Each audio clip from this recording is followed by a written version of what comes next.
There's a controversy over the Israeli-Palestinian conflict that's been roiling CBS News, and it doesn't seem to be going away. Welcome to Newspeak, I'm Holly Kellum.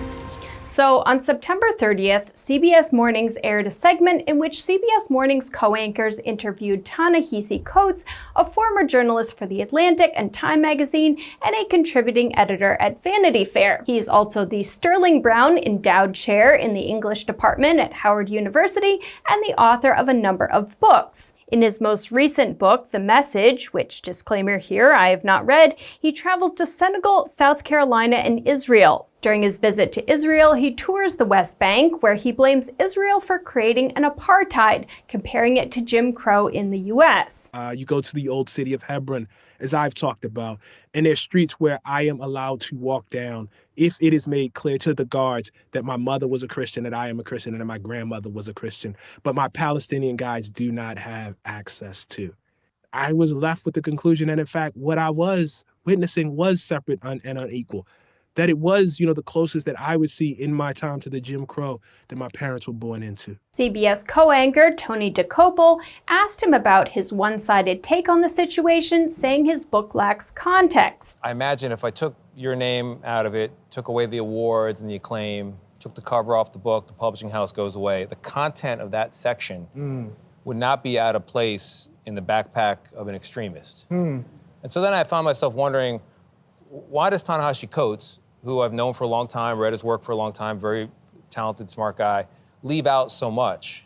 And is it because you just don't believe that Israel, in any condition, has a right to exist? Now, some important context before I get into the blowback from the interview. Dokoupil is Jewish. He converted to Judaism later in life, and his ex-wife and 2 children all live in Israel. So that's to say that identity politics has no doubt played a role in how this is being perceived. But what happened after the interview is that CBS staffers apparently complained to management about how Coates and the topic in general was treated. Wendy McMahon, the head of CBS News, and Adrienne Rourke, who is in charge of gathering news at CBS, addressed the matter in an October 7th editorial meeting. And in case you were wondering, the fact that this was the 1-year anniversary of the Hamas attack on Israel was not lost on them. We need to remember that we are journalists, and as hard as this is, that means we set our personal feelings and beliefs aside. And while they didn't mention Dokoupil by name, it was clear throughout the meeting that they were referring to him. Nothing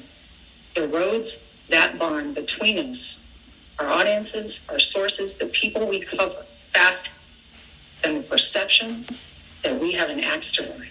Now, besides a rather public lashing, CBS didn't suspend him or, as far as I can tell, punish him in any other way. But this controversy is not going away. Just on Wednesday, Sherry Redstone, the controlling shareholder of CBS parent company Paramount Global, said that she thought CBS management made a big mistake in reprimanding Dokoupil for the interview. According to the Wall Street Journal, Redstone told People that it was insensitive for CBS News to address the matter on October 7th, the anniversary of the Hamas attack on Israel. She has also reportedly been working with a diversity trainer at the company, saying something needs to be done about this. The head of the American Defamation League, Jonathan Greenblatt, has also reportedly talked with McMahon, the head of CBS News, saying that Dokoupil did nothing wrong in challenging Coates' views. CBS legal correspondent Jan Crawford also stood up for Dokoupil. Here's what she said at the editorial meeting. I don't understand how Tony's interview or any of his comments that he's made with anchors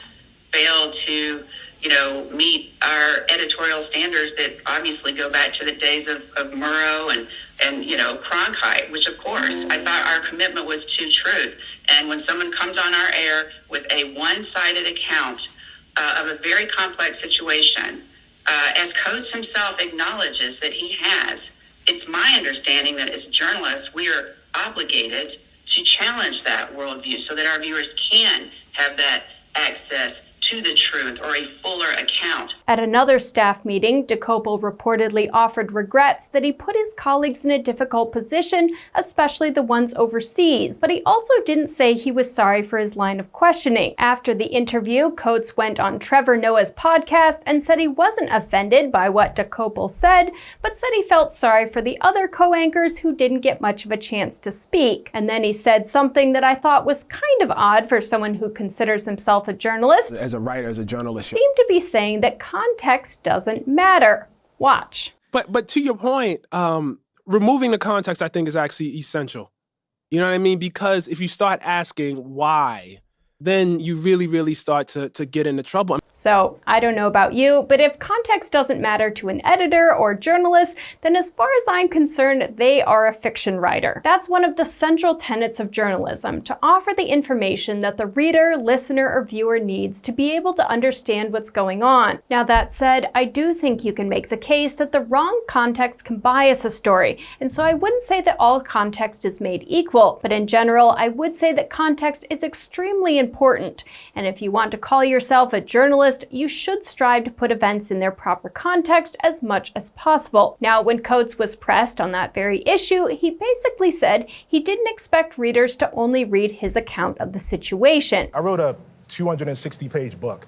It is not a treatise on the entirety of the conflict between the Palestinians and the Israelis. Yeah. And I don't make the assumption that somebody would just read the book and have read nothing else about Israel and Palestine. So what do you think about this controversy? Was Dokoupil right to make him answer for his one-sided and contextless exploration of the Israeli-Palestinian conflict, or should he have let Coates share his views as is without any pushback? Let me know in the comments below. Once again, I'm Holly Kellum, and you're watching Newspeak.